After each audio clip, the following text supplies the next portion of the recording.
오늘 봉독해 주신 말씀으로 젊은 부자의 질문, 젊은 부자 관원의 질문이라는 제목으로 함께 말씀을 나누고자 합니다. 한 사람의 질문이 있습니다. 그리고 그 질문에 대해서 예수님은 굉장히 예리하게 답하시고 질문하셨고, 그리고 그 질문에 또 예수님의 대답에 그분은 되게 고민하며 근심스러운 얼굴로 예수를 떠나갔다라고 성경은 기록하고 있습니다. 몇 년 전에, 그러니까 2015년에 힐링 캠프라는 프로가 있었습니다. 그 프로에 우리가 여러분들이 너무 잘 알고 계신 한혜진도 나오고 김재동도 나오고 이경규 이런 분들도 나와서 한 게스트를 놓고 이야기를 하는 거예요. 한 게스트가 이런 이야기를 합니다. 당신의 이렇게 꿈이 뭐였고 어떻게 살아왔습니까? 라고 이야기를 했더니 그분이 얘기하는 게 자신은 돈을 갖는 게 어렸을 때부터 목적이었다 라고, 그 돈을 위해서 살았다라고 이야기를 했습니다. 그런데 너무 빨리 돈이 벌려진 거예요. 몇십억이라는 자산이었는데 이 몇십억이라는 자산이 20, 30대에 먼저 이렇게 다 얻어진 거죠. 연예인이었으니까. 그러고 난 다음에 보니까 여전히 허전한 거죠. 그래서 그 다음에 그 사람이 포인트를 가졌던 것이 명예였습니다. 그래서 미국 빌보드 차트에 내가 1, 2위에 랭크하면 내가 그 명예를 갖고 충분하겠다라고 생각해서 미국으로 가서 정말 그렇게 해서 1, 2위에 랭크하는 곡들이 있고, 자기의 사무실에 앨범 2장이 이렇게 기념품처럼 기념비처럼 이렇게 돼 있는 거를 또 방송으로 보여줬습니다. 그래도 여전히 마음 가운데 부족함이 있는 거죠.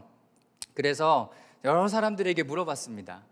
내가 어떻게 하면 이 부족한 부분이 채워지겠냐? 이렇게 친구들에게도 물어보고 주변의 사람들에게도 물어보니까 봉사를 하라 그러더래요. 그래서 열심히 봉사를 또 했답니다. 근데도 채워지지 않는 부분들이 있었던 거예요. 힐링 캠프에 나와서 이 이야기를 하면서 그 프로를 보고 있던 많은 그리스도인들이 하나님을 만나면 돼 라는 이야기를 많이 했고, 그 프로 이후에 인터넷 댓글도 많이 그런 하나님을 만나라 막 이런 얘기들도 엄청 많았어요. 그러면서 그 사람은 절대자를 찾아가고자 하는 마음이 너무나 많았죠. 그래서 하루에 1시간 이상의 시간을 떼어놓고, 어떤 분이 진짜 이 절대자인지 알지 못하니까 사이언톨러지, 그리고 마호멧, 예수님 이렇게 알아가는 성경, 이렇게 불경 다 갖다 놓고 질문을 하는 거죠. 나에게 이런 걸 주셔서 너무 감사한데 내가 당신을 좀 알고 싶으니까 저에게 이렇게 좀 가이드를 주십시오. 그런데 이 사람이 2020년도에 또 한 프로에 나와서는 어떤 질문을 하냐면 그 프로를 인도하는 사람에게, 그 진행자에게 당신은 죽음이 뭐라고 생각합니까? 또 이런 질문을 하는 거예요. 고민이 있는 거죠. 내 삶에 고민이 있는 겁니다. 돈을 가지면 내가 행복할까? 내가 명예를 가지면 행복할까? 봉사를 하면 행복할까? 내가 삶의 목적이 무엇인가? 그러면서 2020년도에 이 사람이 책을 썼습니다. 당신은 무엇으로 살아가십니까? 책의 절반이 구원에 대한 얘기, 그리고 복음에 대한 이야기, 그리고 믿음에 대한 이야기, 하나님에 대한 이야기로 그 책이 쓰여진 거예요. 여러분, 이 사람의 이름은 박진영입니다. 근데 이 사람이 이렇게 얘기 나올 때마다 구원파다 막 이런 얘기들도 너무나 많은 거예요. 우리 온누리 교회가 연예인 사역을 하면서 이런 분들을 잘 가이드해주고 멘토해준다면 믿지 않는 사람들도 그런 책을 이렇게 쑥쑥쑥 읽으면서 하나님을 믿어봐야 되겠다라는 이야기들을 많이 달린 댓글을 본 적이 있습니다. 저는 오늘 부자 청년 관원에 대한 이야기를 하면서 우리의 삶에 어떤 것이 내 삶의 목적이며 또 내가 어떻게 살아가야 되는지, 지금 이렇게 살아가는 것이 맞는가에 대한 고민들을 하는 시간들이 될 수 있었으면 좋겠습니다. 마가복음 10장 1절하고 10절 말씀에 보면 예수님이 유대 지방으로 가셔서 요단강을 건너편으로 가셨고 많은 사람들이 몰려왔고 그들을 가르치고 계셨습니다. 그리고 집안에서 예수님이 제자들이 이혼에 대한 문제를 또 가르치기도 하셨고, 질문하고 또 예수님 가르치시고요, 또 어린아이를 내게 오는 것을 막지 말라라는 이야기들도 예수님께서 해주셨습니다. 이렇게 가르침, 또 이렇게 진리를 이야기하신 이후에 이제 집에서 막 나가려는데 오늘 말씀이 시작되는 것입니다. 우리 다 같이 17절 말씀을 함께 읽어보도록 하겠습니다. 17절 말씀입니다. 시작. 예수께서 밖에 나려고 한 사람이 예수께 달려와 그 앞에 무릎을 꿇고 물었습니다. 선하신 선생님, 제가 영원한 생명을 얻으려면 어떻게 해야 합니까? 네, 제가 이 말씀을 보니까요, 개역개정이나 다른 버전에 보면 무릎을 꿇고 앉아라고 또 이렇게 좀 더 간결한, 더 간절한 표현이 기록되어 있는 것을 보게 되었습니다. 여러분, 우리는 이 이야기를 잘 알고 있습니다. 그래서 이 부자 청년 관원은 하나님의 예수님의 어떤 질문에 대답을 하지 못하고 근심 가운데 예수님을 떠나가는 일이 있었다는 거예요. 자, 그런데 누가복음 18장 18절 말씀에는 어떤 관리가 물어 이르되 선하신 선생님, 내가 무엇을 하면 영생을 얻으리까? 라고 하면서 이 한 사람이 누구였냐? 관원이었다라고 이야기를 하고 있습니다. 관원. 그리고 마태복음 19장 22절 말씀에 보면 그러나 그 청년은 그 말을 듣고 슬픔에 잠겨 돌아갔습니다. 그는 굉장한 부자였기 때문입니다. 여기서 보는 단어는 뭐예요? 청년이란 단어고요, 부자였다라는 것입니다. 우리 청년들이 들으면 나도 저렇게 되고 싶다, 나도 젊고 부자였으면 좋겠고 또 어떤 직책도 갖고 있는 관원이었으면 좋겠다. 요즘 말로 따지면 공무원쯤 되겠죠. 여러분, 이 사람이 어떻게 이렇게 젊은 부자로서 관원의 직책까지 올라갔는지 성경에는 기록하고 있지 않습니다. 그러나 이 사람이 간절한 마음으로 하나님을 찾고 예수님을 찾고 영생에 관한 물음이 있었다는 겁니다. 그래서 17절 말씀에서 느껴지는 뉘앙스는 뭐냐면 이 사람은요, 굉장히 다급합니다. 왜요? 예수님이 그 자리를 집에서 나와서 떠나려고 하시는데 막 달려왔어요. 그리고 그 자리에 무릎을 꿇었어요. 그리고 어떤 버전에는 꿇어 앉았다라고 이야기를 합니다. 그러니까 예수님의 다리를 붙잡은 거죠. 다리를 붙잡고 하는 질문이 뭐냐면, 예수님, 내가 영생을 얻으려면 어떻게 해야 합니까? 라는 질문을 가지고 있는 겁니다. 자, 여러분들이 너무 잘 아시는 것처럼 예수님은요, 마가복음의 이 앞에 넘어가서 5장만 보더라도요, 혈류병 걸린 12년 동안 혈류병을 앓던 여인도 예수님이 옷자락에 손을 대었을 때 예수님이 낫게 하신 기적이 있었어요. 만약에 오늘 본문에는 그렇게 기록되어 있지 않지만 여러분, 무릎을 꿇고 여러분 예수님의 옷자락을 붙들면서 예수님, 영생하려면 제가 어떻게 해야 합니까? 라고 이렇게 질문을 한다면 예수님이 그래, 이렇게 하면 돼, 바로 말씀해 주시고 그 사람에게 시원함을 주시고 그 자리를 떠나가게 했을 수 있습니다. 그리고 회당장 야이로의 그 같은 5장에 나오는, 마가복음 5장에 나오는 회당장 야이로의 딸을 살리실 때도 믿기만 하라 라고 말하지 않았느냐라고 말씀하세요. 그리고 그 앞에는 귀신 들린 사람을 고쳐주시기도 하세요. 예수님이요, 간절하고 다급하고 그리고 멀리서 예수님을 부르는 사람들까지도 예수님은 고쳐주시고 회복해 주셨는데, 오늘 이 부자 젊은 관원의 이 질문에 예수님은요, 다른 질문으로 대답하고 있다라는 거예요. 다른 질문으로 대답하고 있습니다.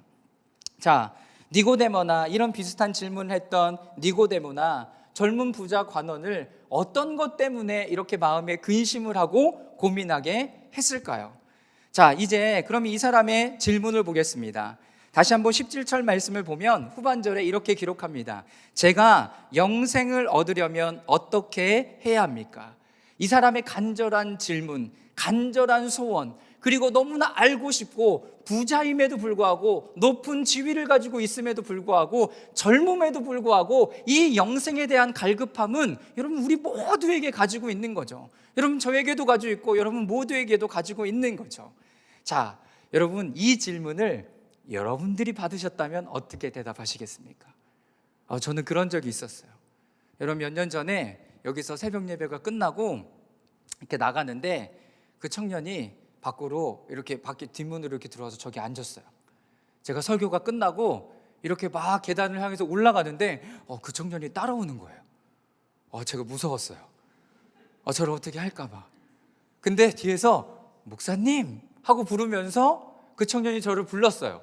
그런데 그 청년하고 얘기하는데 아니나 다를까 밤을 꼴딱 새고 온 거죠. 내 요 근처에서. 그러니까 술을 거하게 드시고 오신 거죠. 그러면서 저하고 얘기 좀 할 수 있을까요? 무슨 얘기를 하자는 거야. 네, 어떻게 하면 되는지 똑같은 질문을 하더라고요. 제가 이런데, 제가 술 먹고 아직도 이런 부분들이 해결되지 않았는데 제가 구원받을 수 있겠습니까? 저 양지에서도 한번 그런 적이 있어요. 새벽 기도가 끝나고 나왔는데 맨 뒷자리에 어떤 너무나 예쁜 자매 하나가 여러분 그렇게 막 울고 있는 거예요. 그러니까 내가 목사잖아요. 지나가다가 설교 끝나고 이렇게 머리에 이렇게 손을 얹고 기도를 하는데 두 가지 냄새가 확 올라오는 거예요. 하나는 담배 냄새, 하나는 술 냄새. 네, 그리고 기도하고 이제 저는 빨리 사무실로 갔습니다.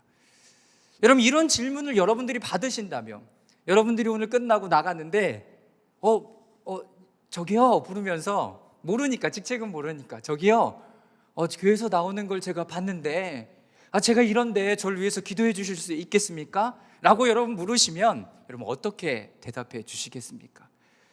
여러분들이 그거 안에 질문하는 것이 저는 우리의 신앙의 현주소가 되지 않을까라는 생각을 했습니다. 우물쭈물하면서 그냥 주일 예배 있으니까 주일 예배 교회 나오세요. 기도 많이 하셔야 돼요. 네, 이렇게 질문을 한다면 여러분 우리의 영생을 얻고 영생을 향하여 달려가는 발걸음은 여러분 교회 다니는 거예요. 기도를 많이 하는 거예요. 여러분 그런 거 아닐까요? 여러분 그 질문 앞에 오늘 여러분들도 함께 서실 수 있었으면 좋겠습니다. 여러분 예수를 믿는다, 그리고 그 사람에게, 여러분들에게 다가오는 사람들에게 예수를 잘 믿어야지 라고 단순히 얘기하지만 여러분 그 안에는 여러분들은 최소한 많은 내용을 담고 계셨으면 좋겠습니다. 단순히 교회를 가는 것을 넘어서서, 말씀을 듣는 것을 넘어서서 그 교회에서 무엇을 가르치고 있고, 그리고 그 말씀을 통해서 우리는 제일 중요한 거, 누구를 알아가고 있는지를 반드시 여러분 기억하면서 나눌 수 있는 은혜가 여러분들 모두에게 있기를 기도합니다. 또한 여러분들이 예배만 드렸다 그러면서 나의 신앙의 어떤 의무가 끝났다라고 여러분 정리하지 않기를 바랍니다. 여러분 더 많은 이야기들을 할 수 있겠죠. 이 젊은 부자 관원의 질문에 예수님께서 이렇게 대답하십니다. 18절과 19절의 말씀입니다. 함께 읽겠습니다. 시작. 예수께서 대답하셨습니다. 내가 왜 나를 선하다고 하느냐? 오직 하나님 한 분 외에는 선한 분이 없다. 내가 살인하지 말라, 간음하지 말라, 도둑질하지 말라, 거짓 증언하지 말라, 사기치지 말라, 부모를 공경하라는 계명들을 알고 있을 것이다. 이 부자 관원이요, 선한 신 선생님이요 라고 이야기를 했고 17절에, 그리고 18절의 말씀에 보면 왜 나를 선하다고 얘기하느냐라고 이야기하십니다. 예수님 스스로도 자신의 판단의 기준, 여러분 이런 모든 메시지가 어디서 나온 거라고요? 내 안에서 하나님의 일을 하시는 그분의 말을 하고 그분이 원하시는 그 일을 하는 것이다 라고 얘기했기 때문에 내가 선한 것이 아니라 하나님 한 분만이 오직 선한 분이다 라는 분명한 정체성을 예수님께서도 가지고 계신 거죠. 예수님께서도 가지고 계셨습니다. 이 땅을 내가 무엇을 위해서 살아야 하며 어떻게 살아나가야 되는 것을 예수님께서 알고 계신 거죠. 그리고 이렇게 대답하십니다. 살인하지 말라, 간음하지 말라, 도둑질하지 말라, 거짓 증언하지 말라, 사기치지 말라, 부모를 공경하라 라는 계명들은 알고 있을 것이다. 이 사람이 유대의 관원이었죠. 왜? 예수님 유대 지방을 다니고 계셨고 그리고 관원이라고 표현했으니까요, 이 사람은 유대인이었습니다. 그렇다면 유대인이 생각하고 있는 구원과 영생의 개념은 무엇일까요? 여러분 율법을 목숨같이 지키는 거예요. 율법을 목숨같이. 자, 그러면 우리는 율법을 조금 정리할 필요가 있습니다. 로마서 3장 20절 말씀을 제가 읽어보면 율법의 행위로는 의롭다 인정받을 육체가 없습니다. 율법으로는 죄를 깨달을 뿐입니다. 여러분 율법이 나쁜가요? 아니에요. 여러분 창세기, 출애굽기, 레위기, 민수기, 신명기, 창세기는 우리의 근원인 창조에 대해서 이야기하고요, 출애굽기는 우리가 그 애굽의 땅에서 종되었던 것에서 구원된 구원의 삶을 이야기하는 거죠. 레위기는 무엇입니까? 이 모세오경의 중간에 있으면서 예배에 대한 이야기를 해요. 그리고 하나님 앞에 드려지는 제사에 대해서 이야기를 합니다. 우리가 죄를 지어서 하나님과의 관계가 멀어졌을 때 그 그 제사를 통해서, 그 예배를 통해서 하나님과의 관계를 회복하는 법에 대해서 하나하나 세세하게 알려주고 계시다는 거예요. 그러면 율법은 나쁜 기능을 하는 것이 아니라 우리들에게 이것이 죄인 것을 깨닫게 하시고 하나님 앞에 나아가는 것, 그 길을 열어주는 예수 그리스도를 계속 비추어내고 보여주고 계시다는 것들을 잊지 마시길 바랍니다. 여러분, 송영길이라는 한 사업가, 이 사람이 이런 얘기를 하더라고요. 요즘은 어떤 삶이 중요하냐면 여러분, 성실한 삶이 중요하답니다. 성실한 삶이 무엇이냐면, 성실한 삶은 정성스럽고 참되고 거짓과 꾸밈이 없이 온전히 힘을 쓰는 것. 저 사람 참 성실해 라고 얘기하면 조금 그 이야기가 변형되어서 누구보다 먼저 오거나 열심히 뭘 하거나 이렇게 하는 것은 여러분 근면이라고 해야 된다고 합니다. 근면은 뭐예요? 여러분, 시키는 일 열심히 하는 거예요. 내가 직장 상사가 이거 맡겼으니까 이거 열심히 하고 이거 열심히 하고 이거 열심히 하고 그래, 내가 돈 받고 있으니까 열심히 해야지. 여러분, 이건 근면. 그러나 성실이라는 단어는요, 정성스럽고요, 참되고요, 거짓과 꾸밈이 없고 온전하게 힘을 써 가는 거예요. 여러분, 이 시대는요, 내가 그것을 왜 하는지를 알아야 된다는 거죠. 왜 거짓 증언하지 말아야 됩니까? 왜 내 부모를 공경해야 됩니까? 이것이 하나님께서 우리들에게 말씀하셔서 그냥 하는 것이 아니라 하나님과의 깊은 관계를 회복하고 맺어가는 길이기 때문에 하는 거예요.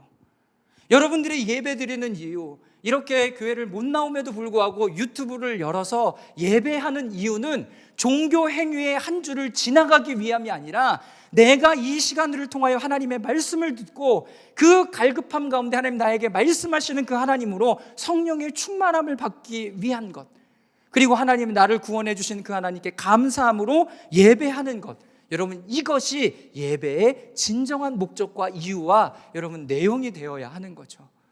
여러분, 종교 행위가 아니라는 거죠. 종교 행위가 아니라는 것입니다.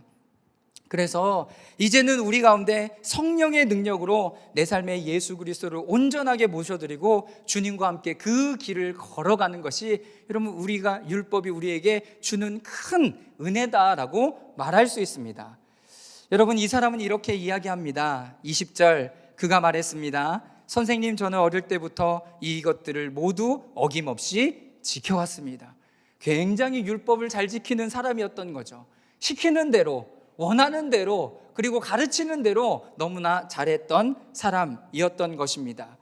여러분, 우리 가운데 이 말씀을 통해서 첫 번째 좀 깨닫고 알아가야 되는 원리는, 우리가 하나님 나라에 들어가기 위해서는 먼저 해야 할 일이 있습니다.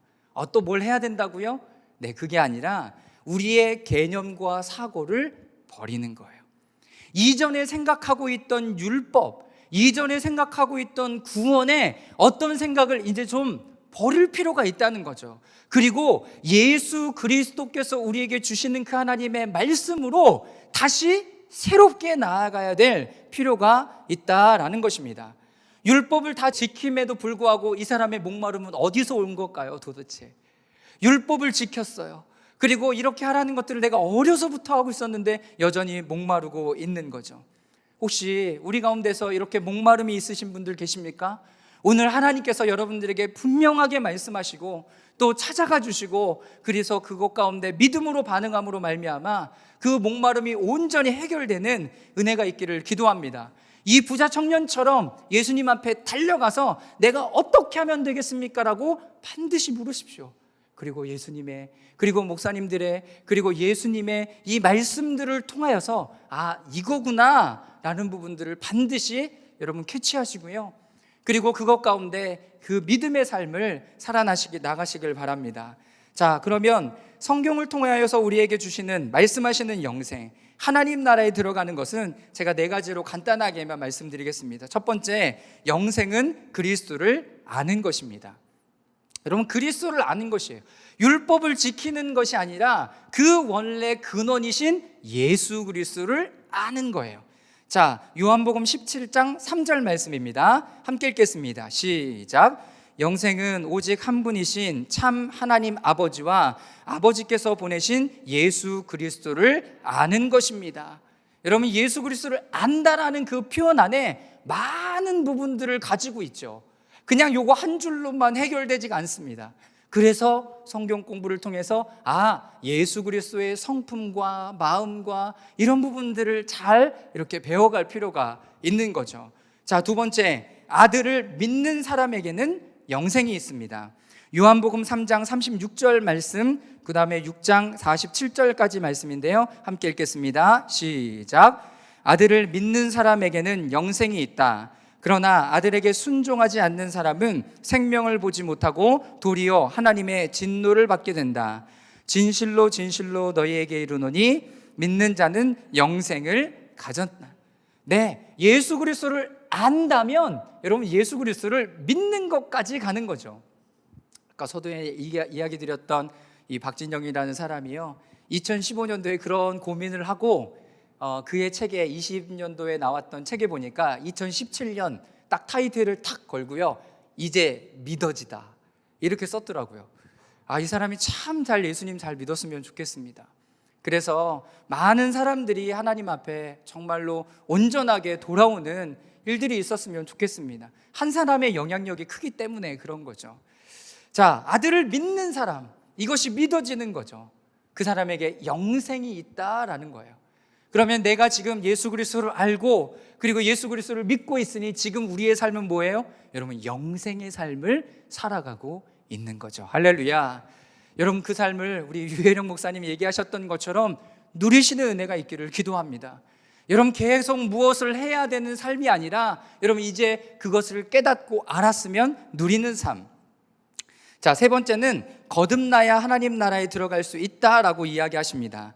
요한복음 3장 3절 말씀입니다. 함께 읽겠습니다. 시작. 예수께서 그에게 이렇게 말씀하셨습니다. 내가 진실로 진실로 내게 말한다. 누구든지 다시 태어나지 않으면 하나님 나라를 볼 수 없다.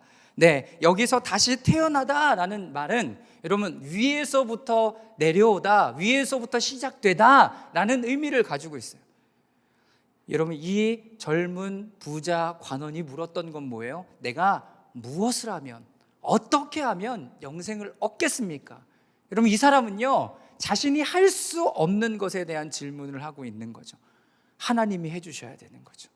여러분, 믿어지게 해주셔야 되는 겁니다. 내가 믿는다라고 얘기해도 내가 믿어지는 그 사건과 순간이 여러분, 우리들에게 주어지는 거죠. 요한복음 3장 5절에는 물과 성령으로 다시 태어나야 한다라고 이야기합니다. 예수 그리스도를 믿어서 내가 공동체 앞에서 내가 예수 그리스도를 믿는 하나님의 사람입니다 고백하지만 그 순간에 성령의 역사로 임하여 내가 그 부분들이 온전히 믿어지는 사건. 그래서 이렇게 난 잘 모르겠습니다 라고 하는 분들에게는 여러분, 뜨거운 예배, 우리 수요 부흥 예배 같이 성령으로 충만한 예배, 이런 예배에 와서 우리가 예배하고 기도하면 하나님이 우리 가운데 함께 계시구나, 여러분, 이런 부분들을 충만하게 누리게 되는 거죠.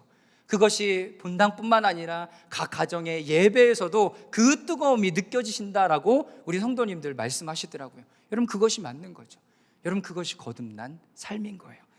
네 번째, 여러분, 새 사람을 입으라라고 또 바울은 이야기를 합니다. 22절, 23절 말씀만 읽어보도록 하겠습니다. 22절, 23, 24절입니다. 함께 읽겠습니다. 시작. 가르침의 내용은 거짓된 욕망을 따라 옛 습성을 쫓아 썩고 있는 옛 사람을 버리고 심령으로 새롭게 돼 하나님을 따라 의와 진리의 거룩함으로 지으심을 받은 새 사람을 입으라라는 것입니다. 네, 가르침을 받았다라고 이야기합니다. 그냥 믿고 알고 믿고 그리고 거듭난 것을 넘어서 이제 그렇게 살아가야 되는 것까지도 우리들에게 분명히 영생의 삶을 이야기하고 계시다는 것입니다. 옛 습성, 옛 사람을 버리고.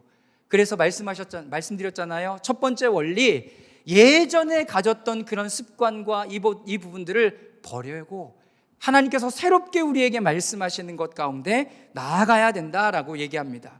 그래서 24절에는 하나님을 따라 의와 진리의 거룩함으로 지으심을 받은 새 사람을 입으라라는 것입니다. 덧입혀지는 거죠. 우리의 몸 가운데 하나 되는 삶을 이야기하는 것입니다. 여러분, 이 사람에게 예수님 말씀하신 건 뭐예요? 첫 번째 원리, 예전의 습관과 그리고 세념과 사고를 버려라. 그리고 지금 예수님께서 말씀하시는 그 믿음에 대한, 믿고 영접하고 받아들이라 라고 말씀을 하고 계시는 거죠. 자, 예수님은 21절에 이렇게 이야기하십니다. 자, 함께 읽겠습니다. 시작. 예수께서 그를 쳐다보시며 사랑스럽게 여기시며 말씀하셨습니다. 내게 한 가지 부족한 것이 있다. 가서 내가 가진 것을 모두 팔아 가난한 사람들에게 나눠주라. 그리하면 하늘에서 보물을 얻게 될 것이다. 그리고 와서 나를 따라라. 저는요, 예수님이요, 이 사람을요, 불편하게 보시거나 무섭게 보거나 두렵게 보는 것이 아니라 사랑스럽게 여기셨다라고 이야기합니다. 여러분, 젊은 유대인 관원이 이렇게 물어보는 것은 여러분 그렇게 쉬운 일이 아니기 때문에 그렇습니다. 그리고 예수님은 이 사람에게 정말 중요한 이야기를 하고 계시죠. 그것이 뭡니까? 내가 한 가지 부족한 것이 있다. 내가 가진 것을 모두 팔아 가난한 사람들에게 나눠주라. 그리하면 하늘에서 보물을 얻게 될 것이다. 그리고 와서 나를 따라라. 두 가지를 말씀하십니다. 내가 가진 것을 모두 팔아서 나눠주고 너는 나를 따라라 라고 말씀하시는 거죠. 22절에 여러분들이 잘 아시는 것처럼 이 사람은 꽤 무척 근심스러운 얼굴로 여러분 예수님을 떠나갑니다. 여러분들이 이 질문과 대답을 받으시면 어떻게 하시겠습니까? 제가 예수님께 물었어요. 그랬더니 대근아, 그거 내려놓고 너 일로 가. 네, 가진 것이 없으면 네 하나님 이렇게 말씀하고 갈 거예요. 말씀드리고 갈 거예요. 그러나 제가 부자면 저 같아도 망설일걸요. 여러분은 어떠세요? 왜 요즘 젊은 사람들이 그렇게 영끌이라는 단어와 자기가 할 수 있는 모든 것을 다해서 여러분 주식을 사거나 아파트를 사거나 이제 아파트를 살 수도 없죠. 여러분 왜 그렇게 하고 나갈까요? 안정된 삶을 원하는 거죠. 여러분, 이 사람도 돈이 그에게 안정을 줬을 수도 있습니다. 이미 젊었고요. 그리고 관원의 직책을 가지고 있으면 더할 나위 없는 거죠. 최고인 거죠. 그러나 이 사람은 예수님의 질문과 대답과 이 부분들을 듣고 근심하며 여러분 예수님을 떠나갑니다. 자, 왜 이 사람은 슬픈 기색으로 여러분 돌아갔을까요? 첫 번째 보면 그가 기대했던 것을 예수님이 말해주지 않았기 때문에 그랬을 수도 있다라는 거죠. 그 사람이 뭘 기대를 했을까요? 그러면 잘했구나, 정말 훌륭하구나, 이제 한 가지만 더 하면 되겠구나, 그러면 너는 영생을 얻을 것이다 라는 대답을 여러분 기대했을지도 모릅니다. 왜? 율법을 다 잘 지키고 있었으니까. 여기에 플러스 나만 믿으면 돼. 왜 예수님 그렇게 말씀하시지 않으셨을까요? 왜 안 하셨을까요? 이거 다 했으니까 이제 나만 믿어 라고 얘기했으면 이 사람은 오케이, 바로 그냥 끝나는 건데. 여러분, 근데 첫 번째 말씀드렸던 것처럼 예수님은요, 그 율법적인 사고와 생각으로 그 하나님의 나라를 살아갈 수 없기 때문에 그런 거죠. 없기 때문에. 여러분, 이스라엘 백성들이 애굽에 살다가 광야로 나왔을 때도 하나님이 먹을 것이 아무것도 없는 것 가운데 만나와 메추라기를 먹이시면서 그 40년의 광야를 이끌어내신 것을 보면 하나님은 이 모든 것을 하나님께서 공급하신다는 원리를 우리에게 알려주시고자 하는 거죠. 사람이 떡으로만 사는 것이 아니라 하나님의 말씀으로 산다라는 그 하나님의 말씀, 이것이 우리의 삶의 중심이 되지 않으면 여러분 그 어떤 것도 여러분 플러스 알파가 아니라 여러분 하나님은 이 모든 것을 다 없애고 이 하나 믿음을 말씀하시는 거죠. 여러분, 요한복음 3장 10절에는 니고데모라는 사람이 나옵니다. 아시죠? 니고데모도 이런 비슷한 질문을 했습니다. 내가 물과 성령으로 거듭나면 하나님 나라에 들어갈 것이다, 볼 것이다 라고 이야기를 했어요. 근데요, 이 얘기를 듣고요, 니고데모가 예수님한테 혼났습니다. 뭐라고 혼난 줄 아세요? 네가 선생인데 왜 이런 것들을 모르냐라고 이야기해요. 뭘 몰라요? 여러분, 구약의 메시아의 존재가 계속 이야기되고 가르쳐지고 있음에도 불구하고 내가 이 땅에 와서 너희들에게 지금 이 말씀을 행하고 있음에도 불구하고 너희가 믿지 않으니 어떻게 하겠느냐라고 여러분 혼납니다.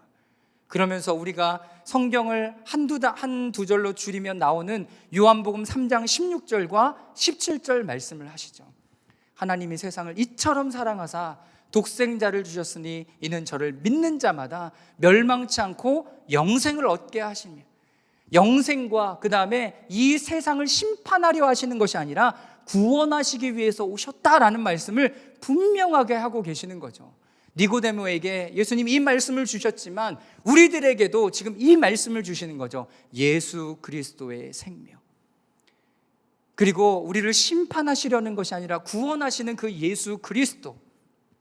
여러분, 우리가 믿는 하나님의 사람으로 이제는 플러스 알파, 이거하고 플러스 알파로 예수님만 믿으면 돼가 아니라 이제는 이 사람에게는 하나님께서 믿음 말씀하시는 거죠. 두 번째, 이 젊은 사람은 주님을 비교적 쉽게 할 수 있는 것을 말해줄 것이라고 생각했습니다. 비교적 쉽게 할 수 있는 것. 왜? 율법도 다 지켰는데 플러스 하나는 더 쉬운 거를 말씀해 주시겠죠.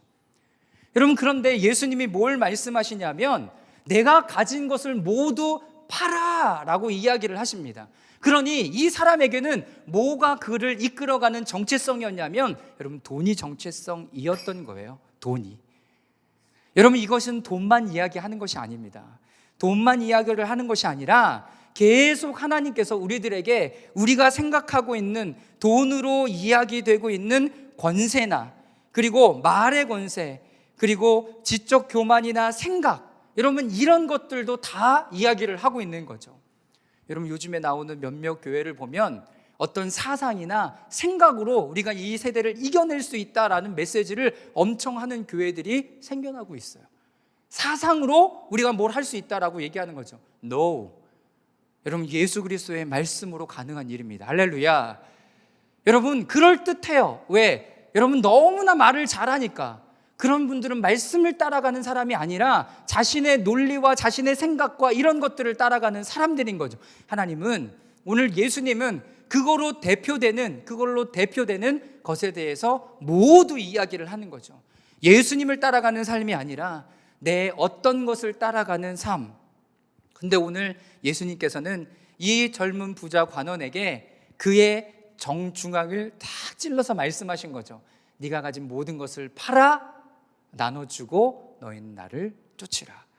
예수님이요, 예수님의 제자들이요, 이 이야기를 듣고요 뭐라고 말했는지 아십니까? 예수님, 그러면 누가 하늘나라에 들어가겠습니까? 라고 이야기를 해요. 여러분, 근데 돈이 많음에도 불구하고 하늘나라에 들어간 사람이 있었어요. 여러분, 누가 생각나세요? 네, 저는 삭개오 생각나더라고요. 삭개오 생각났습니다. 자, 돈에 대한 완전히 다른 개념을 가지고 있었던 거죠. 두 번째, 예수님께서는요 그 사람에게 가장 핵심되는 진리를 말씀해 주신 거예요. 여러분, 그랬을 때 우리가 그거 앞에 대면하게 되는 거죠. 너는 돈이 중요하구나. 돈을 팔아야 돼. 돈을 다 나눠줘야 돼. 네가 권력이 중요하구나. 좀 내려와 볼래? 하나님께서 그렇게 우리들에게 요청하시고 그것 가운데 대면하게, 직면하게 하시는 거죠. 자, 누가복음 19장 6절에서 8절까지의 말씀을 한번 읽어보겠습니다. 함께 읽겠습니다. 시작. 삭개오는 얼른 내려와 기뻐하면서 예수를 맞이했습니다. 그런데 사람들은 이 광경을 보고 수군거렸습니다. 그가 죄인의 집에 묵으려고 들어갔다. 삭개오는 서서 주께 말했습니다. 주여, 보십시오. 제 소유의 반을 떼어 가난한 사람들에게 주겠습니다. 누군가를 속여서 얻은 것이 있다면 4배로 갚아주겠습니다. 네, 이 여리고에 사는 이 삭개오가요 예수님을 만나고 싶었어요. 소문을 들었죠. 예수님을 만나고 싶었고요, 그리고 이 간절함은요 뽕나무까지 올라갔습니다. 그리고 예수님이 보자, 예수님을 만나게 된 그 시점에 예수님이 그를 보고 삭개오야 내려오너라 라고 이야기했을 때 너무나 기쁜 마음으로 내려와 예수님을 맞이했습니다. 할렐루야. 여러분, 이것 가운데 예수님을 보고 맞이했다라는 것 가운데 저는 굉장히 큰 울림이 있었습니다. 여러분, 간절히 기대하고 사모하고 바랬으면 여러분 그런 사건이 우리들에게 들어왔을 때 맞이해야 되는 거죠. 웰컴인 겁니다. 웰컴. 자, 그런데 이 사람이 부자였죠. 아시는 것처럼 세리장이었습니다. 얼마나 돈이 많았겠습니까? 여러분, 그런데 이 사람의 정체성이 돈이 아니라 내가 하나님의 자녀로 받아들여짐에 됨으로 말미암아 8절에 주여 보십시오, 제 소유물의 반을 떼어 가난한 사람들에게 주겠습니다. 누군가를 속여 얻은 것이 있다면 4배로 갚아주겠습니다. 여러분, 돈에 대한 생각이 바뀐 거예요. 돈에 대한 생각이 바뀐 거라고요. 어떻게 내가 누구냐에 따라서 내가 가지고 있는 돈에 대한 생각이 바뀐 거죠. 그러나 돈이 나의 정체성이 돼버리면 돈이 나의 정체성을 만들어버리는 거예요. 여러분, 젊은 부자 관원은 돈이 자신의 정체성을 주관하고 있었던 거죠. 그랬기 때문에 예수님이 그 돈을 팔아서 뭘 해라, 나눠주라라고 얘기했을 때 흔들리는 거죠. 왜? 돈이 없으면 내가 무너지게 되니까. 오늘 삭개오는요, 돈이 없어도 그가 무너지지 않았어요. 9절 말씀에 이렇게 기록합니다. 우리 다 같이 한번 큰 소리를 읽겠습니다. 시작. 예수께서 삭개오에게 말씀하셨습니다. 오늘 구원이 이 집에 이르렀다. 이 사람도 아브라함의 자손이다. 할렐루야. 여러분, 이 사건이 오늘 우리에게 임하기를 기도합니다. 여러분들이 기대하고 바라고 소망하고 간절한 마음으로 달려가고 있는 것들이 있었고 목마르다면 오늘 예수님이 여러분들에게 말씀하실 때 웰컴하시길 바랍니다. 여러분, 환대하시길 바랍니다. 내 마음에 온전히 받아들이심으로 말미암아 나의 정체성을 여러분 아브라함의 자손 예수 그리스도의 자녀로 여러분 이 정체성이 완전히 새롭게 되는 은혜가 있기를 기도합니다. 여러분, 그러면 그 나머지 것은 다 뭐예요? 여러분, 다 여러분 들러린 거죠. 돈이요? 없어도 돼요. 높은 지위요? 없어도 돼요. 말이요? 잘 못해도 돼요. 이거 있고 이거 있고 이거 있으면 더 좋겠죠.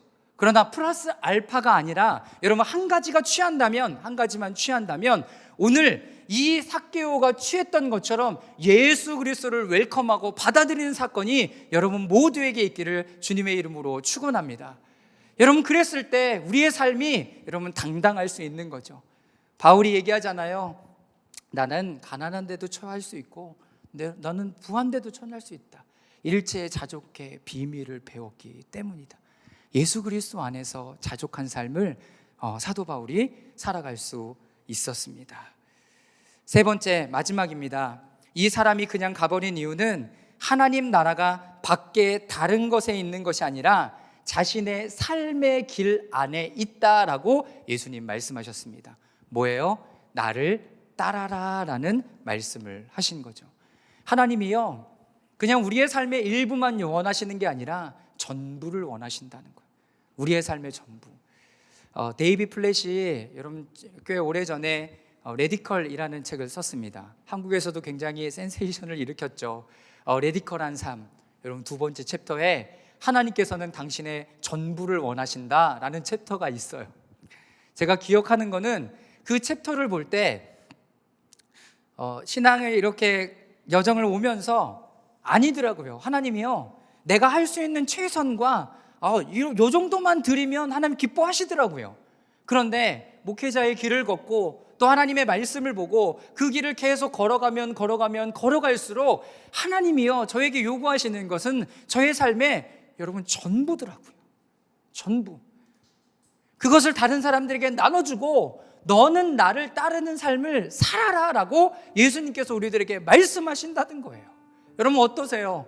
여러분 어떠세요? 저는 그 챕터를 읽으면서 아니야 라는 얘기를 여러분 수도 없이 되풀이했던 기억이 나요. 그래서 어제 저녁에 저희 아내한테 여보 레디컬 책이 어딨어? 다시 꺼내서 다시 봤어요. 밑줄 그었던데. 여러분 여전히 그 책은 그대로 얘기하고 있죠. 하나님은 당신에게 전부를 원하십니다. 제자의 삶, 그 제자로 따라가는 삶을 원하셨던 거죠.